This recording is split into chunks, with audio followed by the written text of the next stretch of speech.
रविंद्रनाथ टैगोर की कहानी मोनीहारा यानी द लास्ट जूल्स 1898 में लिखी गई थी। कर्तव्य, लालच, अपराध बोध और दुख के बारे में यह एक भूतिया कहानी है। कहानी एक दंपति के जीवन में उनके अपने अपने विरोधी दृष्टिकोणों को दिखाती है। उनके जीवन में जो मायने रखता है वह उन दोनों के बीच मैच नहीं करता। अंततः यह विरोधी दृष्टिकोण उन दोनों को बर्बाद कर देता है। एक स्तर पर यह एक सीधी साधी कहानी है कि अत्यधिक लालच किस प्रकार त्रासदी लाता है। फिर यह एक भूत की कहानी में चली जाती है जो भ्रामक हो सकती है, जो अत्यधिक दुख से प्रेरित होती है। लेकिन दूसरे स्तर पर कहानी का सारोकार कहानी की मूल प्रकृति के साथ ही होता है। सत्यजीत राय की 1961 1961 की बांग्ला फिल्म तीन कन्या में अडैप्ट हुई यह तीसरी कहानी थी। इससे पहले हम दो कहानियां सुना चुके हैं जिनके लिंक आपको इस कहानी के डिस्क्रिप्शन में मिल जाएंगे।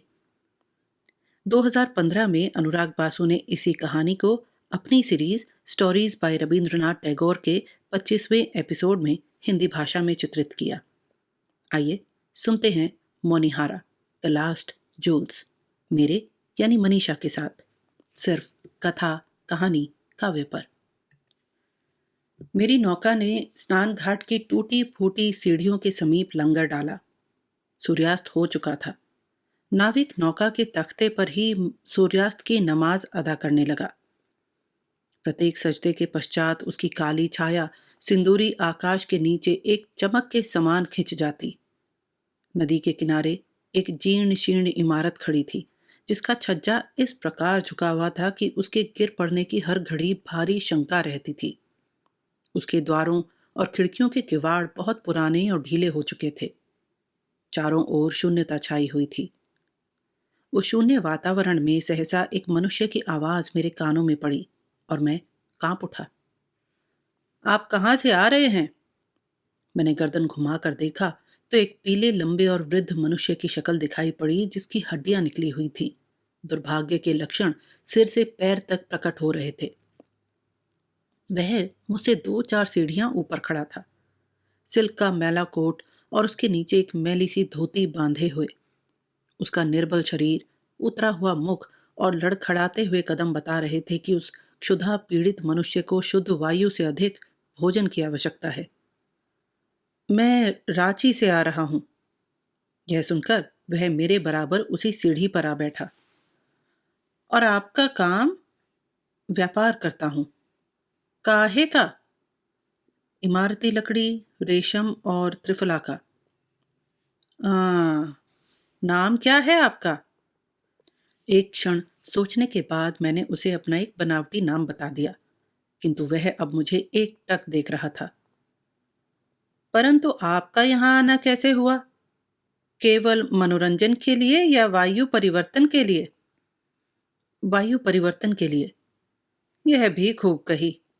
मैं लगभग 6 साल से हर रोज यहाँ की ताजी वायु पेट भर कर खा रहा हूँ और साथ ही 15 ग्राम कोकेन भी। लेकिन अंतर कुछ नहीं हुआ, कोई लाभ दिखाई नहीं देता। किंतु रांची और यहाँ के जलवायु में तो पृथ्वी और आकाश का अंतर है।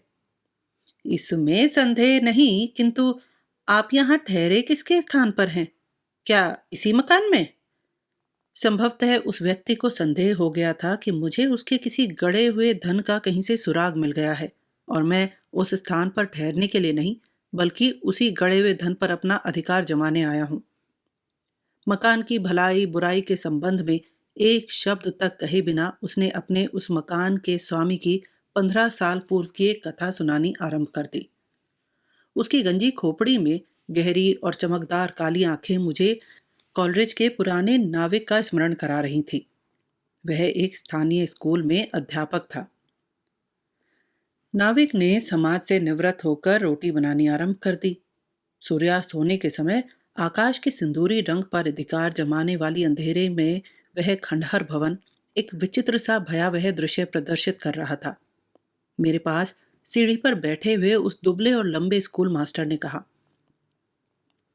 मेरे इस गांव में आने से लगभग 10 साल पूर्व एक व्यक्ति फणिभूषण सहाय इस मकान में रहता था।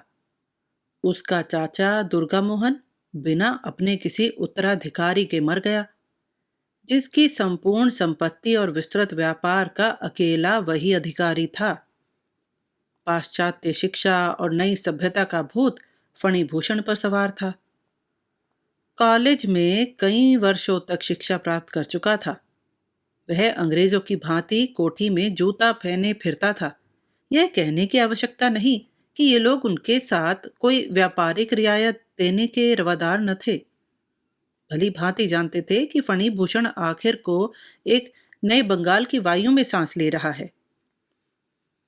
इसके अतिरिक्त एक और बला उसके सिर पर सवार थी, अर्थात उसकी पत्नी परम सुंदरी थी। यह सुंदर बला और पाश्चात्य शिक्षा दोनों उसके पीछे ऐसे पड़ी थी कि तौबा भला। खर्चा सीमा से बाहर। तनिक शरीर गर्म हुआ और झट सरकारी डॉक्टर खट खट करते आ पहुंचे। विवाह संभवतः आपका भी हो चुका है।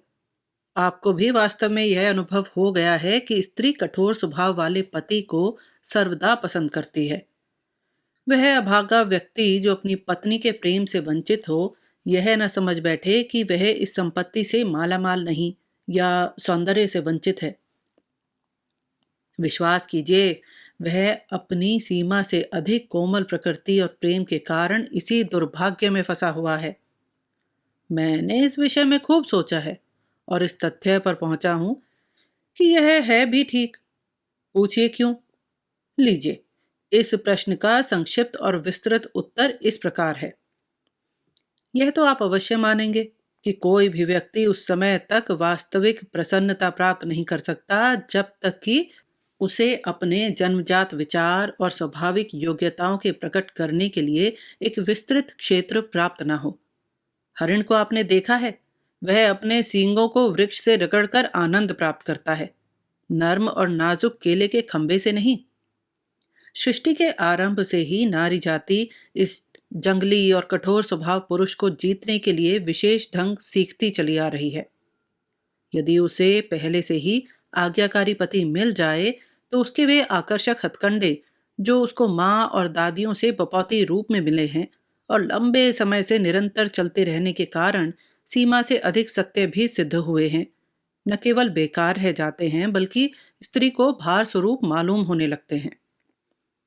स्त्री अपने आकर्षक सौंदर्य के बल पर पुरुष का प्रेम और उसकी आज्ञाकारिता प्राप्त करना चाहती है, किंतु जो पति स्वयं ही उसके सौंदर्य के सामने झुक जाए वह वास्तव में दुर्भाग्यशाली होता है, और उससे अधिक उसकी पत्नी।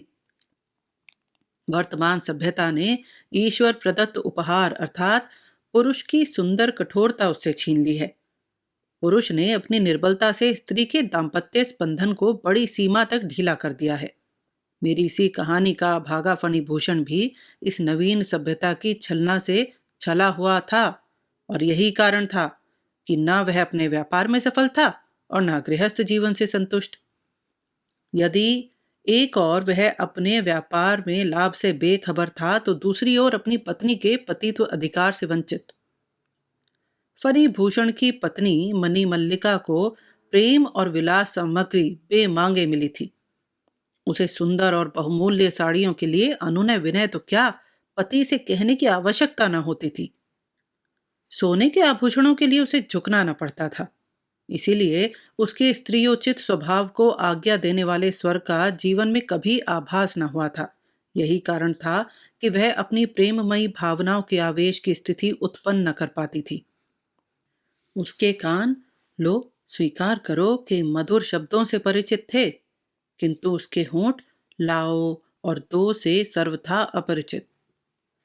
उसके सीधे स्वभाव का पति इस मिथ्या भावना की कहावत से प्रसन्न था कि कर्म किए जाओ और फल की कामना मत करो, तुम्हारा परिश्रम कभी अकारथ नहीं जाएगा। वह इसी मिथ्या भावना के पीछे हाथ पैर मारे जा रहा था। परिणाम यह हुआ कि उसकी पत्नी उसे ऐसी मशीन समझने लगी जो बिना चलाए चलती है, स्वयं ही बिना कुछ कष्ट किए सुंदर साड़ियां और बहुमूल्य आभूषण बनाकर उसके कदमों पर डालती रहती। उसके पुर्जे इतने शक्तिशाली और टिकाऊ थे कि कभी भी उसको तेल देने की आवश्यकता न होती। फणिभूषण की जन्मभूमि और रहने का स्थान समीप ही एक देहात का गांव था, किंतु उसके चाचा के व्यापार का मुख्य स्थान यही शहर था। इसी कारण उसकी आयु का अधिक भाग यहीं व्यतीत हुआ था।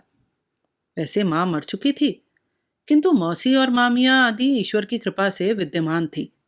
परंतु वह विवाह के बाद ही फौरन मणिमल्लिका को अपने साथ ले आया। उसने विवाह अपने सुख के लिए किया था, न कि अपने संबंधियों की सेवा के लिए। पत्नी और उसके अधिकारों में पृथ्वी आकाश का अंतर है। पत्नी को प्राप्त कर लेना और फिर उसकी देखभाल करना उसको अपना बनाने के लिए काफी नहीं हुआ करता। मणिमल्लिका सोसाइटी की अधिक भक्त न थी, इसीलिए व्यर्थ का खर्च भी न करती थी, बल्कि इसके प्रतिकूल बड़ी सावधानी रखने वाली थी। जो उपहार फणिभूषण उसको एक बार ला देता, फिर क्या मजाल कि उसको हवा भी लग जाए, बड़ी सावधानी से सब रख दिया जाता। कभी ऐसा नहीं देखा गया कि किसी पड़ोसिन को उसने भोजन पर बुलाया हो। वह उपहार या भेंट लेने देने के पक्ष में भी न थी। सबसे अधिक आश्चर्य की बात यह थी कि 24 साल की आयु में भी मणिमल्लिका 14 वर्ष की सुंदर युवती दिखती थी। ऐसा प्रतीत होता मानो उसका रूप लावण्य केवल स्थायी ही नहीं, बल्कि चिरस्थायी रहने वाला है। मणिमल्लिका के पार्श्व में हृदय न था, बर्फ का टुकड़ा था, जिस पर प्रेम की तनिक भी तपन न पहुंची थी। फिर वह पिघलता क्यों और उसका यौवन ढलता किस प्रकार? जो वृक्ष पत्तों से लदा होता है प्रायः फल से वंचित रहता है। मणिमल्लिका का सौंदर्य भी फलहीन था। वह संतानहीन थी। रख रखाव और व्यक्तिगत देखरेख करती भी तो काहे की? उसका सारा ध्यान अपने आभूषणों पर ही केंद्रित था। संतान होती तो वसंत की मीठी मीठी धूप की भांति उसके बर्फ के हृदय को पिघलाती और वह निर्मल जल उसके दाम्पत्य जीवन के मुरझाए हुए वृक्ष को हरा कर देता। मणिमल्लिका गृहस्थ के कामकाज और परिश्रम से भी न कतराती थी। जो काम वह स्वयं कर सकती उसका पारिश्रमिक देना उसे खलता था। दूसरों के कष्ट का ना उसे ध्यान था और ना नाते रिश्तेदारों की चिंता। उसको अपने काम से काम था। इस शांत जीवन के कारण वह स्वस्थ और सुखी थी। न कभी चिंता होती थी, न कोई कष्ट। प्राय पति इसे संतोष तो क्या सौभाग्य समझेंगे, क्योंकि जो पत्नी हर समय फरमाइशें लेकर पति की छाती पर चढ़ती रहे, वह सारे गृहस्थ के लिए एक रोग सिद्ध होती है। कम से कम मेरी तो यही सम्मति है कि सीमा से बढ़ा हुआ प्रेम पत्नी के लिए संभवतः गौरव की बात हो, किंतु पति के लिए एक विपत्ति से कम सोचिए। क्या पुरुष का यही काम रह गया है? वह हर समय यही तोलता जोखता रहे कि उसकी पत्नी उसे कितना चाहती है। मेरा तो यह दृष्टिकोण है कि गृहस्थ का जीवन उस समय अच्छा व्यतीत होता है जब पति अपना काम करे और पत्नी अपना। स्त्री का सौंदर्य और प्रेम यानी तिरिया चरित्र पुरुष की बुद्धि से परे की चीज है, किंतु स्त्री पुरुष के प्रेम के उतार चढ़ाव और उसके न्यूनाधिक अंतर को गंभीर दृष्टि से देखती रहती है। वह शब्दों के लहजे और छिपी हुई बात के अर्थ को झट अलग कर लेती है। इसका कारण केवल यह है कि जीवन के व्यापार में स्त्री की पूंजी केवल पुरुष का प्रेम है। यही उनके जीवन का एकमात्र सहारा है। यदि वह पुरुष की रुचि के वायु के प्रवाह को अपनी जीवन नैया के वितान से स्पर्श करने में सफल हो जाए, तो विश्वस्त है नैया अभिप्राय के तट तक पहुंच जाती है। इसीलिए प्रेम का कल्पना यंत्र पुरुष के हृदय में नहीं, स्त्री के हृदय में लगाया गया है। प्रकृति ने पुरुष और स्त्री की रुचि में स्पष्ट रूप से अंतर रखा है, किंतु पाश्चात्य सभ्यता इस स्त्री पुरुष के अंतर को मिटा देने पर तुली हुई है। स्त्री पुरुष बनती जा रही है और पुरुष स्त्री। स्त्री पुरुष के चरित्र तथा उसके कार्य क्षेत्र को अपने जीवन की पूंजी और पुरुष स्त्रियोचित चरित्र तथा नारी कर्म क्षेत्र को अपने जीवन का आनंद समझने लगे हैं। इसीलिए यह कठिन हो गया है कि विवाह के समय कोई यह कह सके कि वधू स्त्री है या स्त्री नुमा स्त्री पुरुष। इसी प्रकार स्त्री अनुमान लगा सकती है कि जिसके पल्ले वह बंध रही है वह पुरुष है या पुरुषनुमा स्त्री। इसीलिए कि अंतर केवल हृदय का है। पर क्या जाने कि पुरुष का हृदय मर्दाना है या जनाना। मैं बहुत देर से आपको शुष्क बातें सुना रहा हूं, परंतु किसी सीमा तक क्षमा के योग्य भी हूं। मैं अपनों से दूर निर्वासित जीवन व्यतीत कर रहा हूं। मेरी दशा उस तमाशा देखने वाले दर्शक के समान है जो दूर से गृहस्थ जीवन का तमाशा देख रहा हो और वह उसके गुणों से लाभ उठाकर केवल उसके लिए कुछ सोच सकता हो। इसीलिए दाम्पत्य जीवन पर मेरे विचार अत्यंत गंभीर हैं। मैं अपने शिष्यों के सम्मुख तो वह विचार प्रकट कर नहीं सकता। इसी कारण आपके सामने प्रकट करके अपने हृदय को हल्का कर रहा हूं। आप अवकाश के समय इन पर विचार करें। सारांश यह है कि यद्यपि गृहस्थ जीवन में प्रकट रूप में कोई कष्ट फणिभूषण को न था, समय पर भोजन मिल जाता, घर का प्रबंध सुचारू रूप से चल रहा था, किंतु फिर भी एक प्रकार की विकलता और अविश्वास उसके हृदय में समाया हुआ था और वह नहीं समझ पाता था कि वह है क्या। उसकी दशा उस बच्चे के समान थी जो रो रहा है और नहीं जानता कि उसके हृदय में कोई इच्छा है या नहीं। अपनी जीवन संगनी के हृदय के स्नेह रिक्त स्थान को वह सुनहरे और मूल्यवान आभूषणों तथा इसी प्रकार के अन्य उपहारों से भर देना चाहता था। उसका चाचा दुर्गा मोहन दूसरी तरह का व्यक्ति था। वह अपनी पत्नी के प्रेम को किसी भी मूल्य पर क्रय करने के पक्ष में न था और न ही वह प्रेम के विषय में चिड़चिड़े स्वभाव का था। फिर भी अपनी जीवन संगनी के प्रेम की प्राप्ति के लिए भाग्यशाली था। जिस प्रकार एक सफल दुकानदार को कहीं तक बेलिहाज होना आवश्यक है, ठीक उसी प्रकार एक सफल पति बनने के लिए पुरुष को कहीं तक कठोर स्वभाव बन जाना भी अति आवश्यक है। सानुरोध आपको मैं यह सीख देता हूं। ठीक उसी समय गीदड़ों की चीख पुकार जंगल में सुनाई दी। ऐसा ज्ञान होता था कि या तो वे उस स्कूल के अध्यापक के दाम्पत्य जीवन के मनोविज्ञान पर घिनौना परिहास कर रहे हैं या फणी भूषण की कहानी के प्रवाह को कुछ क्षणों के लिए उस चीख पुकार से रोक देना चाहते हैं। फिर भी बहुत जल्दी वह चीख पुकार रुक गई और पहले से भी गहन अंधेरी और शून्यता वायुमंडल पर छा गई। किंतु स्कूल के अध्यापक ने पुनः कथा आरंभ की। सहसा फणिभूषण के बड़े व्यवसाय में शिक्षाप्रद अवनति दृष्टिगोचर हुई। यह क्यों हुआ? इसका उत्तर मेरी बुद्धि से परे है। संक्षिप्त में यह है कि कुसमय ने उसके लिए बाजार में साख रखना कठिन कर दिया। यदि किसी प्रकार कुछ दिनों के लिए वह एक बड़ी पूंजी प्राप्त करके मंडियों में फैला सकता तो संभव था कि बाजार से माल को न खरीदने के तूफान से बच निकलता। किंतु इतनी बड़ी रकम का तुरंत प्रबंध खाला का घर न था। यदि स्थानीय साहूकारों से कर्ज मांगता तो अनेक प्रकार की अफवाहें फैल जाती और उसकी साख को असहनीय हानि पहुंचती। यदि पत्र व्यवहार से भुगतान का ढंग करता तो रुक्का या पर्चे के बिना संभव न था और इससे उसकी ख्याति को बहुत बड़ा आघात पहुंचने की संभावना थी। केवल एक युक्ति थी कि पत्नी के आभूषणों पर रुपया प्राप्त किया जाए और यह विचार उसके हृदय में दृढ़ हो गया। फणिभूषण मणिमल्लिका के पास गया, परंतु वह ऐसा पति न था कि पत्नी से स्पष्ट और सबलता से कह सके। दुर्भाग्यवश उसे अपनी पत्नी से उतना घनिष्ठ प्रेम था जैसा कि उपन्यास के किसी नायक को नायिका से हो सकता है। सूर्य का आकर्षण पृथ्वी पर बहुत अधिक है, किंतु अधिक प्रभावशाली नहीं। यही दशा फणिभूषण के प्रेम की थी। उस प्रेम का मणिमल्लिका के हृदय पर कोई प्रभाव न था, किंतु मरता क्या न करता, आर्थिक कठिनाई की चर्चा, प्रोनोट, कर्जे का कागज, बाजार के उतार चढ़ाव की दशा, इन सब बातों को कंपित और अस्वाभाविक स्वर में फणिभूषण ने अपनी पत्नी को बताया। झूठे मान, असत्य विचार और भावावेश में साधारण सी समस्या जटिल बन गई। अस्पष्ट शब्दों में विषय की गंभीरता बताकर डरते डरते अभागे फणिभूषण ने कहा, तुम्हारे आभूषण।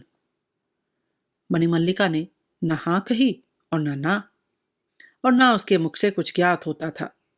उस पर गहरा मौन छाया हुआ था। फणिभूषण के हृदय को गहरा आघात पहुंचा, किंतु उसने प्रकट न होने दिया। उसमें पुरुषों का सा वह साहस न था कि प्रत्येक वस्तु का वह प्रतिदिन निरीक्षण करता। उसके इनकार पर उसने किसी प्रकार की चिंता प्रदर्शित न की। वह ऐसे विचारों का व्यक्ति था कि प्रेम के जगत में शक्ति और आधिक्य से काम नहीं चल सकता। पत्नी की स्वीकृति के बिना वह आभूषणों को छूना भी पाप समझता था। इसीलिए निराश होकर रुपए की प्राप्ति के लिए युक्तियां सोचकर कलकत्ता चला गया। पत्नी अपने पति को प्रायः जानती हैं, उसकी नस नस से परिचित होती हैं, पर पति अपनी पत्नी के चरित्र पर इतना गंभीर अध्ययन नहीं कर सकता। यदि पति कुछ गंभीर व्यक्ति हो तो पत्नी के चरित्र के कुछ भाग उसकी तीक्ष्ण दृष्टि से बचाकर जान लेता है। संभवतः यह सत्य है कि मणिमल्लिका ने फणिभूषण को अच्छी तरह न समझा। एक पाश्चात्य व्यक्ति का व्यक्तित्व मूर्ख स्त्री के अंधविश्वास जैसे जीवन और उसकी समझबूझ से प्रायः ऊंचा होता है। वह स्वयं स्त्री की भांति एक रोमांचकारी व्यक्तित्व बनकर रह जाता है और इसी कारण पुरुष की उन दशाओं में से किसी में भी फणिभूषण को पूरी तरह सम्मिलित नहीं किया जा सकता। मूर्ख, अंधा, जंगली। मणिमल्लिका ने अपने बड़े सलाहकार मधुसूदन को बुलाया। यह दूर के रिश्ते से चचेरा भाई था और फणिभूषण के व्यापार में एक आसामी की देखरेख पर नियुक्त था। योग्यता के कारण नहीं, बल्कि रिश्तेदारी के जोर पर वह उस आसामी पर अधिकार जमाए हुए था। काम की चतुराई के कारण नहीं, बल्कि रिश्तेदारी की धौंस में हर माह वेतन से अधिक रकम ले उड़ता था। मणिमल्लिका ने सारी राम कहानी उसके सामने वर्णन की और अंत में पूछा, क्या करूं, नेक सलाह दो। मधु ने बुद्धिमत और दूरदर्शिता के ढंग से सिर हिलाकर कहा, मेरा माथा ठनकता है, इस मामले में कुशल दिखाई नहीं देती। सांसारिक बुद्धिहीन व्यक्तियों को हर कार्य में संदेह ही दिखाई दिया करता है, उनको किसी काम में कुशल नहीं दिखाई देती। फणिभूषण को रुपया तो मिलने से रहा, अंत में तुम्हें आभूषणों से भी हाथ धोने पड़ेंगे। सांसारिक समस्याओं और पुरुष तथा नारी के संबंध में जो मणिमल्लिका के अपने व्यक्तिगत विचार थे, उनके प्रकाश में मधु के निकाले हुए परिणाम का प्रथम भाग संभावित और दूसरा सत्य मालूम होता था। विश्वास उसके हृदय से जाता रहा था। संतान उसकी थी ही नहीं। बाकी रहा पति, वह किसी गिनती में ही नहीं आता था। अतः उसका संपूर्ण ध्यान अपने आभूषणों पर केंद्रित था। इन्हीं से उसके हृदय की प्रसन्नता थी। यही उसके संतान के समान प्रिय थे। संतान को मां से छीन लीजिए, फिर देखिए ममता की क्या दशा होती है। यही दशा मणिमल्लिका की थी। उसका यह विचार था कि उसके आभूषण पति के मंसूबों की भेंट हो जाएंगे। बोली, फिर मुझे क्या करना चाहिए? अभी मैके चली जाओ, सारे आभूषण वहां छोड़ आओ, चालाक मधु ने कहा। इस प्रकार उसकी हांडी को भी बघार लगता है। यदि सारे नहीं तो कुछ आभूषण मधु को अपने हत्थे चढ़ने की भी आशा थी। मणिमल्लिका उसी समय सहमत हो गई। बढ़ते हुए अंधकार से स्कूल के अध्यापक पर भी गंभीरता छा गई थी, किंतु कुछ क्षणों के पश्चात उसने फिर वर्णन आरंभ किया। झुरपुटे के समय, जबकि सावन की घटाएं आकाश पर डेरा जमाए हुए थीं, वर्षा मूसलाधार हो रही थी। एक नौका ने रेतीली सीढ़ियों पर लंगर डाला। दूसरे दिन प्रातः घटा टोप अंधेरे में मणिमल्लिका आई और एक मोटी चादर में सिर से पांव तक लिपटी हुई नौका पर सवार हो गई। मधु, जो रात में उसी नौका में सोया हुआ था, उसकी आहट से जाग गया। आभूषणों की संदूकची मुझे दे दो ताकि सुरक्षित रख लूं। अभी ठहरो, जल्दी क्या है, चलो तो सही, आगे देखा जाएगा। नौका का लंगर उठा और वह फुंकारती हुई नदी की लहरों से जूझने लगी। मणिमल्लिका ने सारे आभूषण एक एक करके पहन लिए थे। संदूक में बंद करके ले जाना असुरक्षित मालूम होता था। मधु हक्का बक्का रह गया जब उसने देखा कि मणि के पास संदूकची नहीं है। उसको इसकी कल्पना भी न थी कि उसने आभूषणों को अपने प्राणों से लगा रखा है। चाहे मणिमल्लिका ने फणिभूषण को न समझा था, किंतु मधु के चरित्र का एक बहुत ही ठीक अंदाजा लगाया था। जाने से पहले मधु ने फणिभूषण के एक विश्वासी मुनीम को लिख भेजा था कि मैं मणिमल्लिका के साथ उसको मैके पहुंचाने जा रहा हूं। यह मुनीम दुनिया का अनुभवी और बड़ी आयु का था और फणिभूषण के पिता के समय से ही उसके साथ था। उसको मणिमल्लिका के जाने से बहुत चिंता और संदेह हुआ। उसने अपने मालिक को फौरन लिखा। वफादारी और खैर ख्वाही ने उसे प्रेरणा दी और अपने पत्र में अपने मालिक को खूब खरी खोटी सुनाई। पति की लाज और दूरदर्शिता दोनों का यह अर्थ नहीं कि पत्नी को इस प्रकार स्वतंत्र छोड़ दिया जाए। मणिमल्लिका के हृदय के संदेह को फणिभूषण समझ गया। उसे अत्यंत दुख हुआ। वह इस संबंध में एक शब्द भी शिकायत का जबान पर न लाया। अपमान और कष्ट सहे, किंतु उसने मणिमल्लिका पर कोई दबाव डालना उचित न समझा। किंतु फिर भी इतना विश्वास। वर्षों से वह मेरे एकांत की और सांसारिक साथी रही है। आश्चर्य है कि उसने मुझे तनिक भी न समझा। इस मौके पर कोई और होता तो क्रोधावश में न जाने क्या कर बैठता, किंतु फणिभूषण मौन था और दुख प्रकट करके मणिमल्लिका को दुखित करना उचित न समझता था। पुरुष को चाहिए कि वह दावानल की भांति जरा जरा सी बात पर भड़क जाए। जिस प्रकार स्त्री सावन के बादलों की भांति बात बात पर आंसुओं की झड़ी लगा देती है। किंतु अब वह पहले से दिन कहाँ। फणिभूषण ने मणिमल्लिका को उसकी अनुपस्थिति में बिना सूचना दिए जाने के विषय में कोई डांट फटकार का पत्र न लिखा, बल्कि यह निश्चय कर लिया कि मरते दम तक उसके आभूषणों का नाम तक जबान पर न लाएगा। रुपए की वसूली में फणिभूषण सफल हो गया। उसके व्यापारिक रास्ते खुल गए। 10 दिन के पश्चात वह अपने घर को वापस चला, इस विचार को लिए हुए कि आभूषण मैके में छोड़कर मणिमल्लिका घर को वापस आ गई होगी। 10 दिन पहले का तुच्छ और असफल प्रश्न का उत्तर जब मस्तानी चाल से घर में कदम रखेगा और पत्नी की दृष्टि उसकी सफलता से दमकते हुए मुख पर पड़ेगी, तो वह अपने इनकार पर स्वयं लज्जित होगी और अपनी नादानी पर पश्चाताप प्रकट करेगी। इन विचारों में मग्न फणिभूषण शयन कक्ष में पहुंचा, परंतु द्वार पर ताला लगा हुआ था। ताला तुड़वा कर अंदर घुसा तो तिजोरी के किवाड़ खुले पड़े थे। इस आघात से वह लड़खड़ा गया।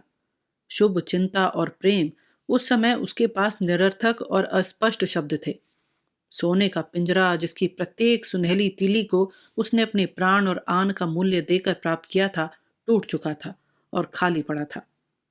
वह अब दिवालिया था और सिवाय गहरी उत्सांस, आंसू और हृदय की टीस के अतिरिक्त उसके पास कुछ न था।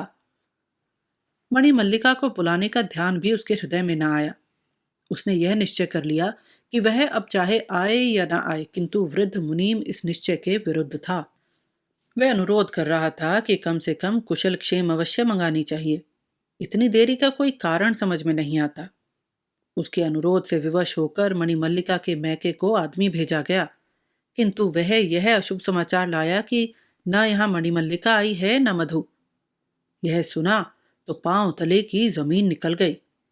नदी पार आदमी दौड़ाए गए। खोज और प्रयत्न में किसी प्रकार की कमी न रखी, किंतु पता न चलना था न चला। यह भी मालूम न हो सका कि नौका किस दिशा में गई है और नौका का नाविक कौन था। निराश फणिभूषण हृदय महसूस कर बैठ गया। कृष्ण जन्माष्टमी की संध्या थी।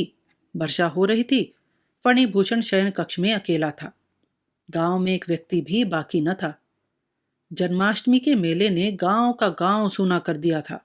मेले की चहल पहल और महाभारत के नाटक के शौक ने बच्चे से लेकर बूढ़े तक को खींच लिया था। शयन कक्ष की खिड़की का एक किवाड़ बंद था। फणिभूषण दीन दुनिया से बेखबर बैठा था। संध्या का झुटपुटा रात्रि के गहन अंधेरे में परिवर्तित हो गया, किंतु इस भयावने अंधेरे, मूसलाधार वर्षा और ठंडी वायु का उसको ध्यान भी न था। दूर से गाने की मधुर ध्वनि से उसकी श्रवण शक्ति सर्वथा बेसुध थी। दीवार पर विष्णु और लक्ष्मी के चित्र लगे हुए थे। फर्श साफ था और प्रत्येक वस्तु उपयुक्त स्थान पर रखी हुई थी।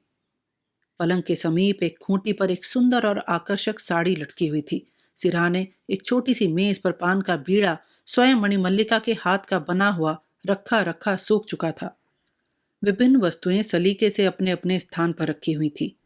एक ताक में मणिमल्लिका का प्रिय लैंप रखा हुआ था, जिसको वह अपने हाथ से प्रकाशित किया करती थी और जो उसकी अंतिम विदाई का स्मरण करा रहा था।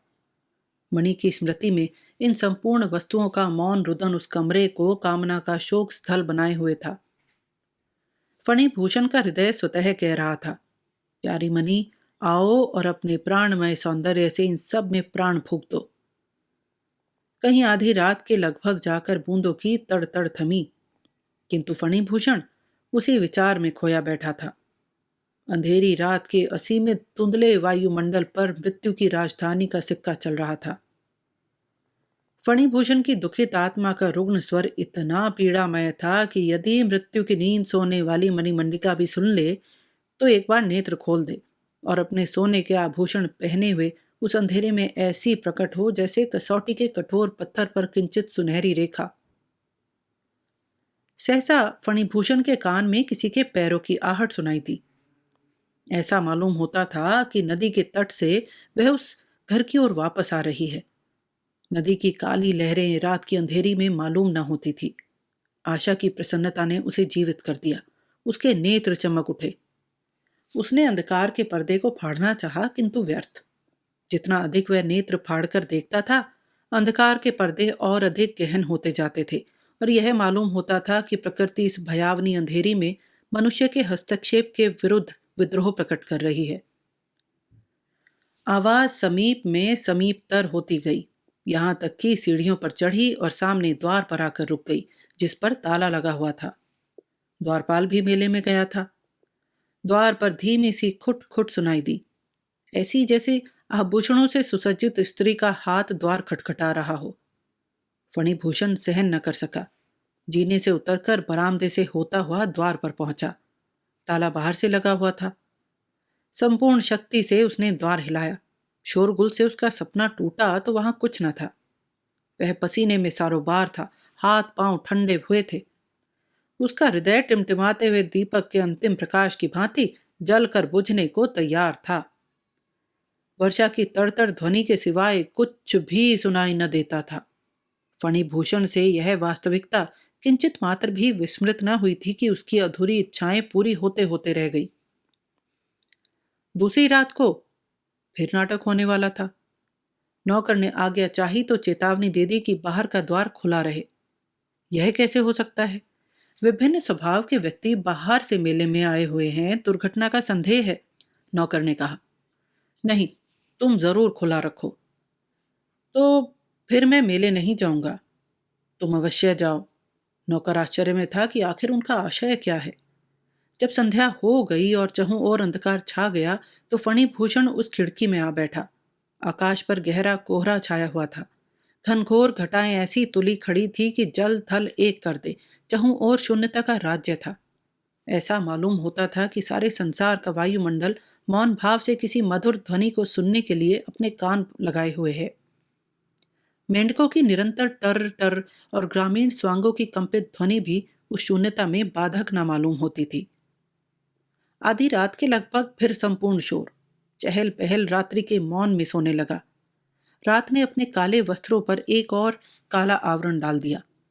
पहली रात की भांति फणिभूषण को फिर वही आवाज सुनाई दी। उसने नदी की ओर दृष्टि उठाकर भी न देखा। ईश्वर न करे कि कोई अनाधिकार चेष्टा द्वारा समय से पूर्व ही उसकी आकांक्षाओं का खून कर दे। वह मूर्तिवत बैठा रहा, जैसे किसी ने लकड़ी की प्रतिमा को बनाकर सरेश से कुर्सी पर चिपका दिया हो। पंजों की आहट सुनसान घाट की सीढ़ियों की ओर से लाकर मुख्य द्वार में प्रविष्ट हुई। चक्कर वाले जीने की सीढ़ियों पर चढ़कर अंदर के कमरे की ओर बढ़ी। लहरों की प्रतिस्पर्धा में आपने नौका को देखा होगा। इसी प्रकार फणिभूषण का हृदय बल्लियों उछलने लगा। वह आवाज बरामदे से होती हुई शयन कक्ष की ओर आई और ठीक द्वार पर आकर ठहर गई। अब केवल द्वार प्रवेश करना शेष था। फणिभूषण की आकांक्षाएं मचल उठी। संतोष का आंचल हाथ से जाता रहा। वह सहसा कुर्सी से उछल पड़ा। एक दुख भरी चीख मणि उसके मुंह से निकली, किंतु दुख है कि उसके पश्चात मेंढकों की आवाज और वर्षा की बड़ी बड़ी बूंदों की तड़तड़ के सिवा और कुछ न था। दूसरे दिन मेला छटने लगा। दुकानें आरंभ हो गई। दर्शक अपने अपने घरों को वापस जाने लगे। मेले की शोभा समाप्त हो गई। फणिभूषण ने दिन में व्रत रखा और सब नौकरों को आज्ञा दे दी कि आज रात को कोई भी व्यक्ति न रहे। नौकरों का विचार था कि हमारे मालिक आज किसी विशेष मंत्र का जाप करेंगे। संध्या समय जब कहीं भी आकाश की टुकड़ियों पर बादल न थे, वर्षा से धुले हुए वायुमंडल से सितारे चमकने लगे थे, पूर्णिमा का चांद निकला हुआ था, वायु भी मंद मंद बह रही थी। मेले से लौटे हुए दर्शक अपनी थकान उतार रहे थे। वे बेसुध हुए सो रहे थे और नदी पर कोई नौका दिखाई न देती थी। फणिभूषण उसी खिड़की में आ बैठा और तकिए से सिर लगाकर आकाश की ओर ध्यान से देखने लगा। उसको उस समय वह समय याद आ गया जब वह कॉलेज में शिक्षा प्राप्त कर रहा था। संध्या समय चौक में लेटकर अपनी भुजा पर सिर रखकर झिलमिलाते हुए सितारों को देखकर मणि मल्लिका की सुंदर कल्पना में खो जाया करता था। उन दिनों कुछ समय का बिछोह मिलन की आशाओं को अपने आंचल में लिए बहुत ही प्रिय मालूम हुआ करता था, परंतु वह सब कुछ अब स्वप्न मालूम होता था। सितारे आकाश से ओझल होने लगे। अंधकार ने दाएं बाएं नीचे ऊपर सब ओर से पर्दे डालने आरंभ कर दिए और ये पर्दे आंख की पलकों की भांति परस्पर मिल गए। संसार स्वप्नमय हो गया। किंतु आज फणिभूषण पर एक विशेष प्रकार का प्रभाव था। वह अनुभव कर रहा था कि उसकी आशाओं के पूर्ण होने का समय समीप है। पिछली रातों की भांति किसी के पांव की आहट फिर स्नान घाट की सीढ़ियों पर चढ़ने लगी। फणिभूषण ने आंखें बंद कर ली और विचारों में निमग्न हो गया। पांव की आहट मुख्य द्वार से प्रविष्ट होकर संपूर्ण मकान में होती हुई शयन कक्ष के द्वार पर आकर विलीन हो गई। फणिभूषण का संपूर्ण शरीर कांपने लगा, परंतु वह दृढ़ निश्चय कर चुका था कि अंत तक आंखें न खोलेगा।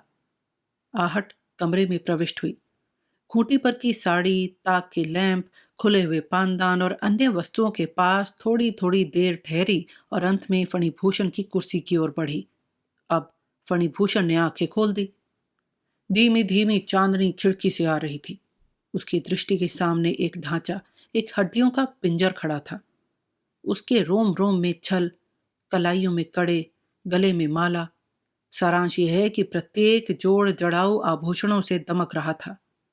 संपूर्ण आभूषण ढीले होने के कारण निकले पड़ते थे। नेत्र वैसे ही बड़े बड़े और चमकीले, किंतु प्रेम भावना से रिक्त थे। 18 वर्ष पूर्व विवाह की रात को शहनाइयों के मधुर स्वरों में इन्हीं मोहिनी आंखों से मणिमल्लिका ने फणिभूषण को पहली बार देखा था। आज वही आंखें वर्षा की भीगी चांदनी में उसके मुख पर जमी हुई थी। पिंजर ने दाएं हाथ से संकेत किया। फणिभूषण स्वयं चल पड़ने वाली मशीन की भांति उठा और पिंजर के पीछे पीछे हो लिया। हर कदम पर उसकी हड्डियां चटक रही थी। आभूषण झंकृत हो रहे थे। वे बरामदे से होते हुए सीढ़ियों के नीचे उतरे और उसी पथ पर हो लिए जो स्नान घाट पर जाता था। अंधेरे में जुगनू कभी कभी चमक उठते थे। मध्यम धीमी चांदनी वृक्षों के गहन पत्तों में से निकलने के लिए प्रयत्नशील थी। वे दोनों नदी के तट पर पहुंचे। पिंजर ने सीढ़ियों के नीचे उतरना आरंभ किया। जल पर चांदनी का प्रतिबिंब नदी की लहरों से क्रीड़ा कर रहा था। पिंजर नदी में कूद पड़ा। उसके पीछे फणिभूषण का पांव भी नदी में गया। उसकी स्वप्न की छलना टूटी तो वहां कोई न था, केवल वृक्षों की एक पंक्ति चौकीदारी कर रही थी। अब फणिभूषण के संपूर्ण शरीर पर कंपन छाया हुआ था। फणिभूषण भी एक अच्छा तैराक था, किंतु अब उसके हाथ पांव बस में न थे। दूसरे ही क्षण वह नदी के अथाह जल की तह में जा चुका था। इस दर्द से भरे हुए अंत पर स्कूल के अध्यापक ने कक्षा को समाप्त किया। उसकी समाप्ति पर हमें फिर एक बार शून्य वायुमंडल का अनुभव हुआ। मैं भी मौन था। अंधेरे में मेरे मुख के विचारों का अध्ययन वह न कर सकता था। क्या आप इसको कहानी कहते हैं? उसने संदेह की मुद्रा में पूछा। नहीं, मैं तो इसे सत्य नहीं समझता। प्रथम तो इसका कारण है कि मेरी प्रकृति उपन्यास और कहानी लेखन से ऊंची है, और दूसरा कारण यह है कि मैं ही फणिभूषण हूं। मैंने बात को काटकर कहा। स्कूल का अध्यापक अत्यधिक व्याकुल नहीं था। किंतु आपकी पत्नी का नाम? उसने पूछा। नर्मदा काली।